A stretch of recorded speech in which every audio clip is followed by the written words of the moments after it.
Coming up next on SportsCenter, in New York, the doctor makes an expensive house call. In Toronto, baseball's other $5 million man attempts to earn his keep. In Kansas City, the bell tolls for the Indians.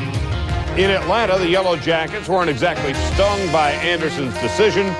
And Larry Holmes leaps back into the heavyweight picture on SportsCenter next.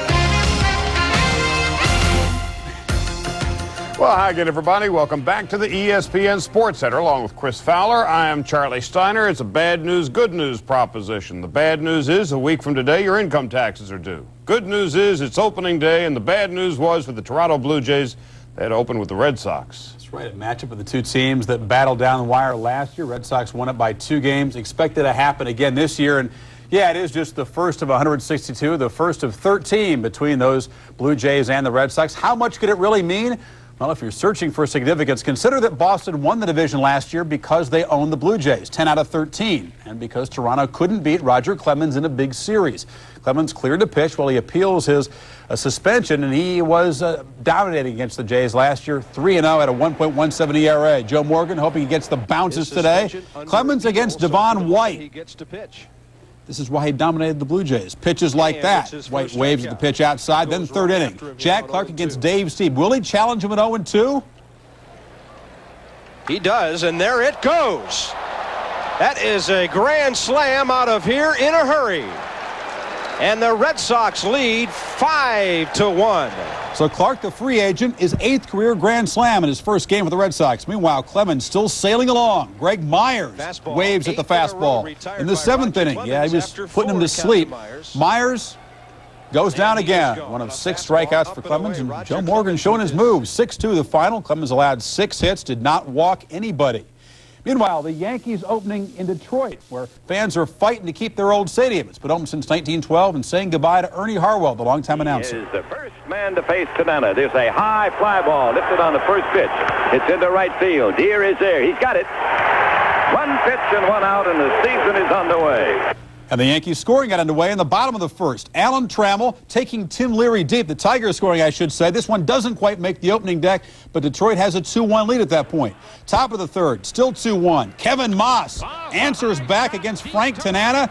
The lefties don't want this ballpark torn down. That makes it 3-2 New York. Bottom of the 7th, tied at 4. Cecil Fielder, after 2 warning track fly balls, rips the double. Those were the winning runs. Detroit wins at 6-4. Breaks the string of 5 opening day wins for the Yankees. Trammell, 2 of 4 with 4 RBIs. In Kansas City, the Tribe and the Royals, it's an odd number year if history holds true. A big one for Brett Saberhagen, 61 and 22 in odd number years. Brooke Jacoby goes down swinging early on. Bottom of the 2nd, Kirk Gibson, first at bat as a Royal. Gibson off Greg Swindell inside the bag. Gibson still has the wheels. Look at him run. He's headed for 3rd. He would later score on a Mike McFarland base hit. Kansas City leads it 2-1 after 2. Bottom of the 3rd, Swindell against Gibson again. Gibby pokes it into the gap. George Brett scores from 2nd. KC up 3-1. Top of the 4th, first pitch. Albert Bell, new name, new attitude, same power. Look at this shot off the new waterfall out there. Bell had 11 in spring training. He had 1 today. It wasn't enough. 4-2 was the final. George Brett was 2 for 4, and Saberhagen off to a nice start. 6 hits allowed in 7 innings. Charlie? Over in the National League, the New York Mets, finally this year, they are not favored to win the Eastern Division flag. They sent the league's highest paid player, Dwight Gooden, out to make his 6th opening day start against Terry Mulholland and the Philadelphia Phillies. Mets came into today's game at Shea having won 18 of their previous 21 openers. Nice do, Lenny. Old faces Doc Gooden making his 6th opening day start through 92 pitches, struck out 7, including Dickie Thon.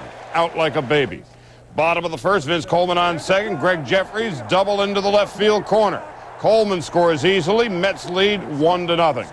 In the bottom of the 4th, the Mets pull off a double steal. No longer the powerhouse. They're going to have to manufacture runs this year. That's Tommy Herr with the delay steal. And Hubie Brooks off 3rd would come home as Herr makes the delay and the Mets make the win by a score of 2-1. 88 degrees at Shea today. John Crook provided the Phillies' only run. He's 10 for 26 lifetime against Gooden. Mets 19-3 in their last 22 openers. The Phillies have lost 17 of their previous 21 openers. By the way, Mitch Williams picked up by the Phillies last night, in case you hadn't heard. Astros and Reds open for business in Cincinnati this afternoon. Before the game, Eric Davis with his new ring telling Barry Larkin, I'll show you mine if you show me yours. Tom Browning on opening day, he is the story, striking out Luis Gonzalez. Browning had 4 strikeouts on the afternoon. Bottom of the 4th, 2-1 Cincinnati. Mike Scott pitching to Tom Browning with the bases juiced. And he will clear the bases. It is 5-1 Cincinnati.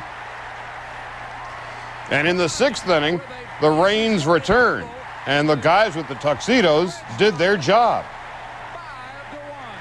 Very chic. Looks like a fight. Top of the 7th, Gonzalez goes down again. Sweet Lou is happy. I beg your pardon. The Reds beat the Astros 6-2. Tom Browning drove in 3, allowed only 2 runs on the day. Browning has won 9 of his last 10. One other opening day matinee, White Sox and the Orioles in Baltimore.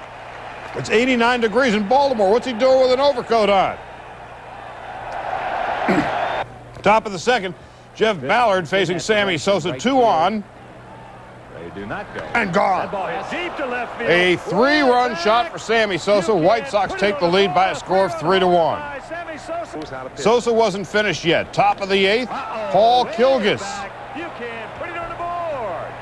gives up the home run shot. The Sox lead 9-1. Meanwhile, Jack McDowell keeping the Orioles off the bases. Good stuff. And off balance for that matter. Cal Ripken swinging and missing. White Sox 9-1. McDowell struck out 10, walked only 1 in his 4-hitter. Sammy Sosa 3 for 5 with 2 home runs and 5 RBIs.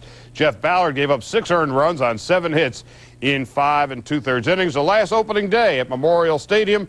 Of course, they moved to their new ballpark in Baltimore next year. And while the collection of former major and minor league and college and amateur umpires were calling balls and strikes today, the rank and file men in blue called off their strike this morning after an agreement was reached between the umpires and Major League Baseball. Richie Phillips, the head of the Umpires Association, and Robert Keel announced a settlement this afternoon in New York. The leagues have always felt the umpires should be compensated fairly and equitably. As Mr. Phillips has always said, we have somewhat of a difference sometimes as to what that equates out to in economic terms, but we are very pleased to have the negotiations completed. While replacement umpires worked all of this afternoon's games, the hope is that the regulars will be back in time for tonight's games, and certainly by tomorrow. Key elements of the new agreement: a raise in salary, which had ranged for the umpires from $40,000 to $105,000. Now it'll range from $60,000 to $175,000. In addition, playoff and World Series assignments will be based on merit rather than on a rotating basis, and umpires will get an increase in their per diem and vacation time from 2 weeks to 3. Chris. And on opening day, 1991, a look at some of baseball's sure shots, long shots, and no shots.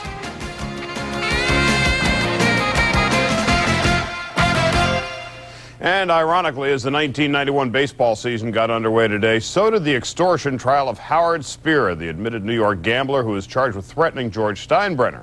The Yankees' majority owner is going to be called as a witness in the trial as early as next week. Jury selection began today. Of course, it was a loan of $40,000 to Spira that eventually removed George Steinbrenner from the day-to-day operations of the New York Yankees. Chris. For the 4th straight season, the Oakland A's arrive with baseball's most awesome talent show. Problem is, all that's yielded so far is 1 world championship, 2 fall failures, and a fair amount of finger-pointing. Are dreams of a dynasty decaying or ready for a revival? Here's Chris Myers. Last year this time, people were saying we were the 3rd best team in the division. The California can't say we're better than we were. About mid-season or towards the end, people were saying we're a dynasty. Now we get beat in the World Series, people say we're vulnerable. The A's vulnerability has become a regular show during Sweeps Week in October. For the 2nd time in 3 years, the heavily favored Bay Area Bashers have failed to deliver when it mattered most. How can a team that has averaged over 100 wins the last 3 seasons and played just 1 game more than the minimum of playoff games sweep to victory in one fall classic and then get swept in the next? Going to the World Series in, 88, and then we're coming back in 89 and winning, and also getting back there in 90. I think some of the players, we got used to it, and some of the players seem to relax a little too much. You can spend as much money as you want. You can have the greatest players you want. But if you don't play together as a unit, you're not going to win. And that was a good example of what the Oakland A's did in the World Series. While the Reds made all the right pitches and dropped in the timely hits, the A's bickered. Tony La Russa was called a punk by one of his own players' wives. There was finger-pointing, like after Game 2 when Oakland let a win slip away, as Jose Canseco was accused of misplaying a fly ball in right field. Game 1's losing pitcher was quick to criticize. At the time it happened, it was in a heated situation. The question was asked at the right time, and I pointed a finger at Jose without even realizing that in the first game of the series, I walked the ballpark, gave up 4 runs in 4 innings, and cost us to lose the ball game myself. I apologized to him for it, and, it was wrong. One of our problems was that I didn't feel we pressured ourselves enough, and people have misunderstood that or have not understood that. And all I said is, I've seen our club, when the pressure's on, like they were real worried, it's been very good for us. We get on edge, and guys take an at-bat like it's the last at-bat of their lives. Pitchers pitch like it's the last thing. That's very good for us. And we didn't go about the World Series that way. So, to me, I think that's where it starts. When the A's left spring training a year ago, they were the champs, and there was talk of a repeat. Jose's back was fine, Carney was healthy at third, and Ricky was happy about his contract. But all that's changed. Now the A's have to try and shed the label of World Series failures. I don't know about World Series failure. I think World Series mishaps, really. Things that we just didn't have the luck at the time.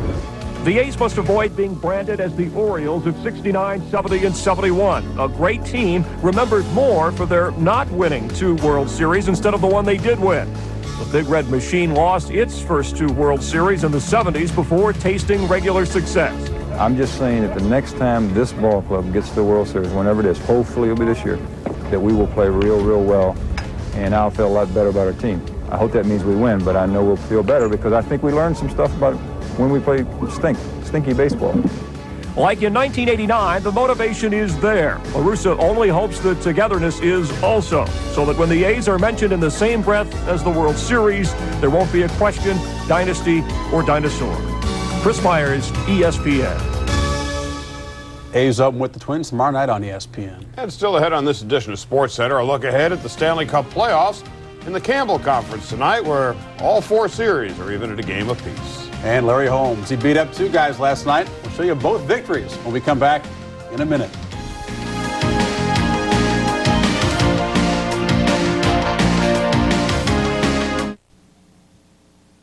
Just pick something. I don't know. I can't make up my mind. It all looks the same. Are you having these problems and need expert decorating advice? At Maynard's Decorating Center, we make your decorating dreams a reality.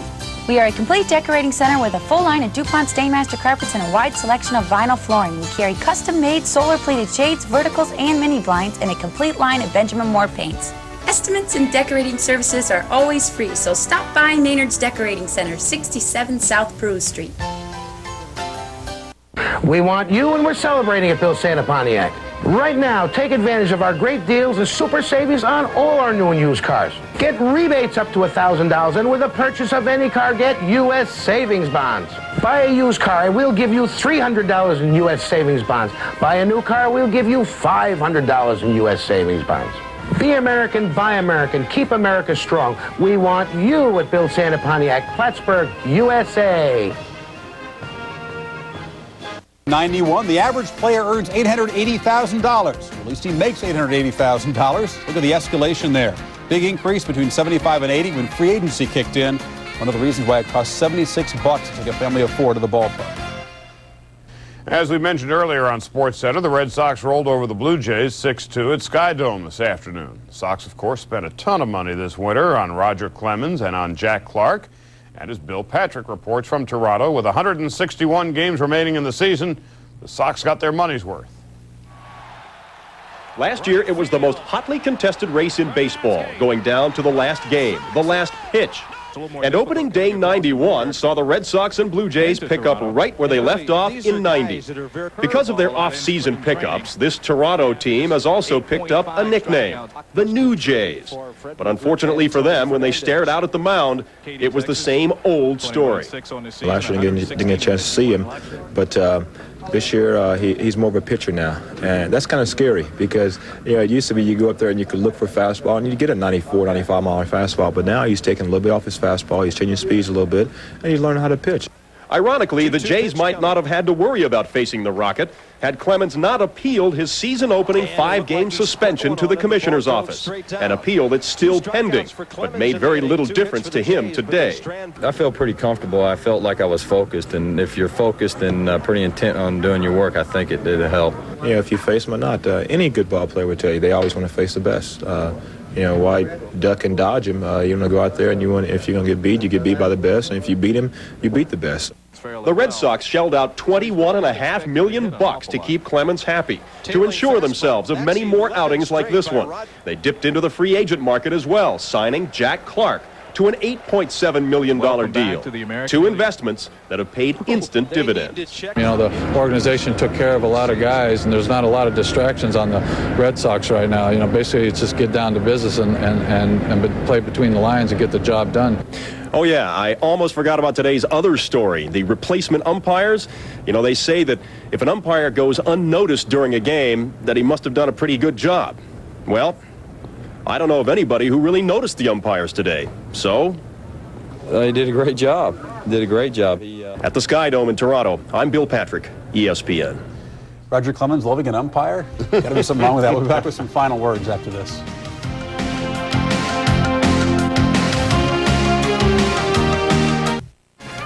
President Bush arriving at Arlington Stadium and greeting Rick Dempsey. Most of you will be seeing the Rangers and the Brewers a half hour from now, 8 o'clock Eastern Time.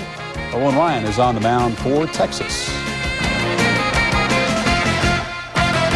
Ryan pitching at age 44 would be the second oldest guy to win an opening day if he does win. Tommy John won at age 45. Most of you, of course, will see Nolan Ryan and the Texas Rangers at 8 o'clock Eastern Time. And for those of you who will be watching that game, a race for heroes coming up next. The rest of you have got baseball, and then baseball tonight at the end of the evening with Gary Miller. I'm Charlie Steiner. I'm going to go clear my throat now. I'm Chris Fowler. I'll watch him do that. You have a good evening. Better get a life. SportsCenter.